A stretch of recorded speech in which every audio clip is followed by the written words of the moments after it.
આપણને બધું ચમત્કારમાં બધું ખપાવી ગયું. એક બે દાખલા તમને દઉં. અમે ભણતા ને, હું 78માં સાયન્સ કરું, તેથી મેં ટ્રિગોનોમેટ્રી બધું કરેલું, કેમેસ્ટ્રી બાયોલોજી. અને તેથી ભારત એક ટેસ્ટ ટ્યુબ બેબી બનાવી, મોટા મોટા લેખ આવ્યા હતા, ભારતની સિદ્ધિ, ભારતની સિદ્ધિ, ભારતની સિદ્ધિ. ભારતે ટેસ્ટ ટ્યુબ બેબી બનાવી. ભારત માટે નવી નવાઈની વાત નથી. ભાગવત અને મહાભારત ધ્યાનથી વાંચો. ગાંધારીએ પિંડ જન્મો હતો, વેદવ્યાસને બોલાવવામાં આવ્યા, ભ્રૂણના 100 કટકા કર્યા, 100 દ્રાવણના ઘડા મગાવ્યા, અને 100 દ્રાવણના ઘડાની માલિક 100 કૌરવોની ઉત્પત્તિ કરવામાં આવી. 100 કૌરવો છે ને ટેસ્ટ ટ્યુબ બેબી જ હતા. સેરોગેટ મધર. કોઈ માનું ઉદર ખરાબ હોય તો બીજી માતાના ઉદરને ભાડે લઈ અને બાળકની ઉત્પન્ન કરવામાં આવે, એને સેરોગેટ મધર કે.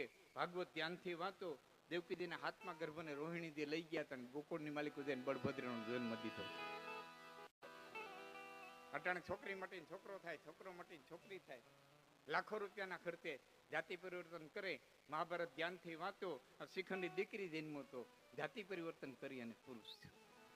આ તો બહુ લાંબી વાતો. 4 વર્ષ પહેલા પેપરના પહેલા અક્ષરે, એટલે પહેલા પાને મોટા અક્ષરે લખેલો એવું હતું, ફોરેનની માલિક યુરોપની અંદર એક પુરુષે 2 બાળકનો જન્મ દીધો. કોઈ હતો, એક પુરુષે 2 બાળકનો જન્મ દીધો. એ આપણે માટે નવી નવાઈની વાત નથી. ભાગવત ધ્યાનથી વાંચો. રાજા માંધાતા બાપના પેટમાંથી જન્માતા, જમણું પડખું ચીરીને જન્મ કરાવવામાં આવ્યો. તો કેટલાય દાખલા છે. દાદા વિશ્વે કીધું શિખંડીને અર્જુનના આગળ ઉભો રાખજો, એટલે હું હથિયાર મૂકી દઈ. ટૂંકમાં વાત કરું, એ શિખંડીને આગળ રાખ્યો અને અર્જુને બાણ હાંક્યા અને કળાયનો મોરડો પડે. દાડો કુરુક્ષેત્રના મેદાનની માલિકો ઘા થયા. ભગવાન કૃષ્ણએ અર્જુનને કીધું, અર્જુન હાલ આપણે દાદાને મળી આવીએ. અને ભગવાન કૃષ્ણે રથ હાંક્યો. એ બરોબર એકાદ ખેતરમાં રથ છેટો રહ્યો અને માં ગંગાજી પ્રગટ થયા. ગંગાજી પ્રગટ થયા. ભગવાન કૃષ્ણને એટલું કીધું હતું કે અખિલ બ્રહ્માંડના માલિક તારે બધું કરવું હતું, એટલે હું ક્યાંય વચ્ચે નથી આવી અને અટાણ તને કઈ કહેવાય નથી આવી. હું મારા દીકરાનું છેલ્લું મોઢું જો આવે, પણ વચમાં ભટકાઈ ગયો ને, એટલે 2 શબ્દ તને કેતી જાવ. અને પછી ગંગા બોલ્યા હતા કે કૃષ્ણ એક હિજડાનો ઓઠ લઈને મારા દીકરામાં ઘા કરાય. એક હિજડાનો ઓઠ લઈ મારા દીકરામાં ઘા કરાય. કૃષ્ણ હું તને એટલું કહેવા આવી કે એક વખત શિખંડીને હિજડાને રથમાંથી હેઠો ઉતારી અને પછી અર્જુનને લઈ અને ભીષ્મ સામે આવ્યો હોત ને તો તને ખબર પડત કે ગંગાના ધાવણની માલિકો હું તાકાત છે. આ તો હિજડાના ઓઠે ઘા કરાવ. ગંગાના ધાવણની હું તાકાત છે. એટલે મેં ગાણી લખે. એની પર મારે થોડીક વાતો કરવી છે આપને. એટલે મેં ગાણી લખે, કઈ જનની નૈયામાં પોઠનતા પીધો કસુંબીનો રંગ. રાતી રાત પીધો કસુંબીનો રંગ. ધોળા ધાવણ કરી ધારાય ધારાય રેલો કસુંબીનો રંગ. ઓ રાજ મને લાગ્યો, ઓ રાજ મને લાગ્યો, ઓ રાજ મને લાગ્યો કસુંબીનો રંગ. ઓ રાજ મને લાગ્યો કસુંબીનો રંગ.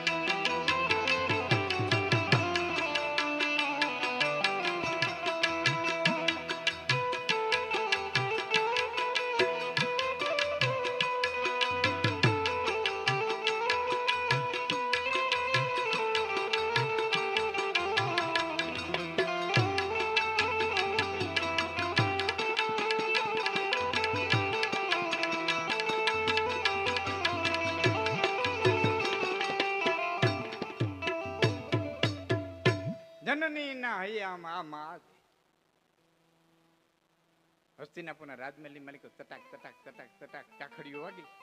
સત્યવતી આમ જોયું, વ્યાસને દેખા. સત્યવતી ધ્રુજવા મીંડ્યા. બેટા વ્યાસ તું? કે આમાં હું, પણ મેં તને યાદ નથી કર્યો. કે તોય આવ્યો. મેં તને બોલાવ્યો નથી. કે તોય આવ્યો. કે કેમ? કે દીકરા તરીકેની છેલ્લી ફરજ પૂરી કરવા આવ્યો છું. કે શું આવ્યો બેટા? કે હસ્તિનાપુરના ઘરેણા ઉતારી નહીં. રેશમી વસ્ત્રો ઉતારી નાખ, હીરા માણેક મોતી રત્નના ઘરેણા ઉતારી નાખ, જાડા લુગણા પહેરી લે. કેમ બેટા? મારા ફેરી વનમાં આવેલ. પણ કારણ કે હવે જે હસ્તિનાપુરમાં બનવાનું છે ને, ધૂતરાટ આંધળો છે એટલે જોઈ હગવાનું નથી, તારાથી જોઈ હગાય કે શું બનવાનું છે, કઈ કાલ બનવાનું છે ને એની ચિંતા આજ હું કરો ખરો. જોતા બહુ મજાની વાત, કાલ બનવાનું છે ને એની ચિંતા આજ હું કરો કરે. કાલ અને આજ ઉતારે કેટલી પલ, કેટલી ઘડી, કેટલો સમય, કઈ પલ, કઈ ઘડીએ, ક્યાં સમયે આ જગતના પટમાંથી શું બને એ કેમ ખબર છે? જીતભાઈ લાખા ફુલાણી બેઠેલા પાણીનો કળશો પીવા માટે મગાવ્યો. આમ હાથમાં કળશો લઈ પાણીનો. નવા રાણી બેઠા હતા, એની કોઈ આમ છાટા ઉડાડ્યા. એટલે નવા રાણીએ કીધું, લાખા ઉતાણીને 8 દિવસની વાર છે, જરાક તો મન થઈ રાખો, પછી તો રંગે રમવું છે. લાખો બોલ્યો કે લાખો પીએ ને મણિયા, છતે ને હુતે દે શેણ, તો દેહડા 8-10 તો કો જાણે કે મોહમ્મદ દાદારો થી બહુ લાંબા અર્થ નહીં કરું. દેહડા 8-10 તો કો જાણે કે કેણ. આરતીમાં શું થાય કેને ખબર છે?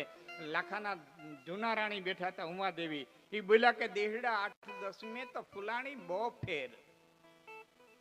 લાખા 8 દી તો ઘણા કહેવાય કે તો કે દેહડા 8-10 તો ફુલાણી બહુ ફેર. ઉગતો જેની નિરખીઓ એ આથમતો છે કે જેને ઉગતો જોયો છે એ આથમતો જોહે કે નહીં જોવે એની ખબર રહેતી નથી. એટલે બેન રાજકુંવરમાં બેઠા તેને કીધું કે લાખો ભૂલો લખપતિ તું ઉમાન ભૂલી વેણ. મારો ભાઈ કેતા ભૂલો, હે ઉમાદેવી તમે કેતા ભૂલ્યા. લાખો ભૂલો લખપતિ તું ઉમાન ભૂલી વેણ. આ ઉપાસે વાટા ઉડો પછી કો જાણે કે કેણ. શ્વાસ લીધો એ પાછો મુકાય કે નહીં મુકાય એટલી ખબર રહેતી નથી. તે મરક મરક મરક મરક દાંત કાઢીને ડાયરમરી બોલી હતી કે લાખો, ઉમા અને બેનડી તમે ત્રણેય ભૂલ્યા. લાખો, ઉમા અને બેનડી તમે ત્રણેય ભૂલ્યા તેણ કે આંખ હેદે ફરુકડે પછી કો જાણે કે કેણ. આંખે મટકું માર્યું પાછું ઉગડશે કે નહીં ઉગડે એની ખબર રહેતી આ ડાયડમરી. જગતમાં રાણીઓ ઘણી અમર થઈ ગઈ છે. જગતના પટમાંથી દાસીઓ અમર થઈ હોય ને તો 3 થી 4 દાસીઓ ઇતિહાસના પાને જીતભાઈ અમર થઈ છે. એક દેવાયત બોદરને ત્યાં વાલભાઈ વડારણ નવઘણને મૂકવા ગયા હતા, ઇતિહાસને પાને અમર થઈ ગઈ. એક મહારાણા પ્રતાપના બાપ ઉદયસિંહજીને મારવા માટે થઈ જેથી બલવીર નીકળો, શિશોદેવના હાથમાંથી ચિત્તો ઝટી લીધું અને તેથી પોતાના દીકરાને ઉદયસિંહજીના કપડાં પહેરાવી અને હુડાવી દીધો હતો અને ઉદયસિંહજીને લઈ અને પન્ના ધાઈ નીકળી ગઈ હતી. ઇતિહાસના પાનામાંથી અમર થઈ ગઈ. અને ત્રીજી ડાય ડમરી એનો એક નાનકડો પ્રસંગ કસમીરના રૂમમાં જાઉં. પ્રસંગ તો જે કઈ બન્યો હોય પણ ટૂંકમાં એટલું કહી દઉં. લાખાને દેશવટો મળ્યો, લાખા ફુલાણીને દેશવટો મળ્યો અને કચ્છની ધરતી છોડી, વર્ધેથી વાત લઉં છું, કચ્છની ધરતી છોડી અને લાખો નીકળ્યો. ભાઈબંધો વડાવા આવ્યા, બધા ભાઈબંધોને પાછા વાળ્યા અને પાછા વાળતા વાળતા કીધું કે મારા બાપે ભલે મને દેશવટો દીધો, હું નીકળી જાઉં છું, પણ 3 સમાચાર દેવા માટે થઈને કોઈ આવતા નહીં. 3 માંથી 1 સમાચાર મને કોઈ દેવું તો ધરતી મસ્તક જુદું કરી નાખી. 3 સમાચાર દેવા માટે થઈને આવતા નહીં. પેલું તો ઈ કે કચ્છની ધરતીમાંથી દુકાળ પીડ્યું છે કોઈ કહેવા માટે થઈને આવતા નહીં. બીજું મારા બાપ જામફૂલનું અવસાન થયું છે એ કોઈ કહેવા માટે થઈને આવતા. અને ત્રીજું શીણો બંધ તૂટ્યો છે એ કહેવા માટે થઈ અને કોઈ આવતા નહીં. અસ્તિત્વનો ખેલ જ્યારે ખેલાય ને સાહેબ, ત્યારે આપ જમીનના કડા એક કરે. હા, કાળની રમત બહુ મોટી છે સાહેબ, કાળની રમત બહુ મોટી છે. તમે તો બધા ભણેલા એજ્યુકેટેડ છો ને બધા સમજદાર છો એટલે કે વાતો લાંબુ લંબાવું નહીં, પણ એટલું જ કહું કે કાળની રમતને ખાલી વિચાર કરી લ્યો કે ક્યાં પારાસર ને ક્યાં મચગંધા, ક્યાં ભેરા કર્યા હોળીમાં, ક્યાં પારાસર ક્યાં મચગંધા, ક્યાં હિન્દુસ્તાનની ધરતીનો મોટો રાજા શાંતનુ અને ક્યાં મછિયારણી સત્યવતી, ક્યાં વિશ્વામિત્ર ક્યાં મેનકા, કે હિન્દુસ્તાનની ધરતીનો રાજા દુષ્યંત અને ક્યાં એક આશ્રમમાં રહેવા વાળી શકુંતલા. આ તો કદાચ તમને અઘરું લાગે તો ક્યાં અર્જુનના બાણ અને ક્યાં કાબાઉની લાકડીઓ કાળ ફરે ને તેથી મારા બાપ મારા ભલભલાને અને કાળે રમત રમ્યો અને બરોબર કચ્છની ધરતી માથે દુકાળ પીડ્યો. એ જ સમયે જામફૂલનું અવસાન થયું અને શીણોય બંધ છે એ જર્જરિત થયો. કચ્છની ધરતી માથે કેરાકોટની ધરતી માથે પહેલી વખત સભા ભરાણી. સભાની મારી કોઈ બીડું ફેર્યું કે લાખાને કોણ લઈ આવે કે કોણ સમાચાર દેવા જાય કે જયાયુનું ધરતી મસ્તક જુદું થાય. 3 માંથી 1 સમાચાર દે તો ધરતી મસ્તક જુદું થાય. કોણ જાય? એક વખત બીડું ફેર્યું, બીજી વખત બીડું ફેર્યું અને ત્રીજી વખત જયારે બીડું ફેર્યું ને બાઈ ઊભી થઈ. એક બાઈ ઊભી થઈ બીડું લઈ મોઢાના માલિક મૂક્યું. ત્યાં સભામાંથી હાઈકારો નીકળી ગયો. હા હા હા ડાય ડમરી ધરતી મસ્તક જુદું થાય કે કચ્છનો ધણી આવતો હોય તો ભલે ધરતી મસ્તક જુદું થાય પણ હું લઈને આવે. એ ઘીરે આવી પોતાની માં રામસરીની પાસે જંતર શીખેલી એ વેહ બદલાયું.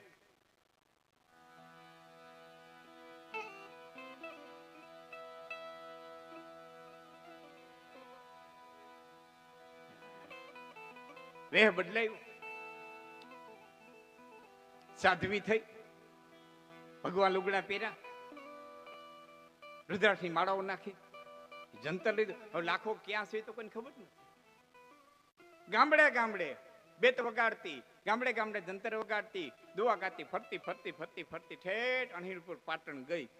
અણહિરપુર પાટણની શેરીએ નાકે ચૌટે જંતર વગાડે, લાખાની ભાડ ગોતે પણ લાખો ક્યાંય મળે નહીં. એમાં એક ચોકમાં જઈને ઊભી રહી અને મેલ જોયો. બાઈએ વિચાર્યું હોય ન હોય કચ્છનો ધણિયાય હો જોઈએ અને એને જંતર માંથી હાથ મૂક્યો. જંતર માંથી હાથ મૂકીને શબ્દો છૂટ્યા. કઈ વડવાડ લાખા મેરા તું વિણકા છો કુવાયો અમર સમાજ ગીન સુજાન અદમાડું એ પેયો મામલો. લાખો બરોબર વાડું પાણી કરીને બેહવાની તૈયારી કરતો હતો. કાનમાંથી અવાજ પીડ્યો અને ધોડ્યો. મારી કચ્છની મીઠુડી ભાષા, મારી એકાક્ષરી ભાષા કોણ આવા કરુણ રસમાં ગાય છે. ઝરૂખ આવ્યો ને બાઈની નજર પડી કે જેને ગોતવા હાટું થઈને વાદણી થઈ, જેને ગોતવા હાટું થઈને જોગણ થઈ, જેને ગોતવા હાટું થઈને મેં વેસપલટો કર્યો. લાખો આવ્યો ને પછી બાઈએ જંતર માંથી હાથ મૂક્યો અને હાથ મૂકી અને કરુણ રસની માલિકો જંતર માથે દુવો છૂટ્યો. કઈ પઠી માથે ધા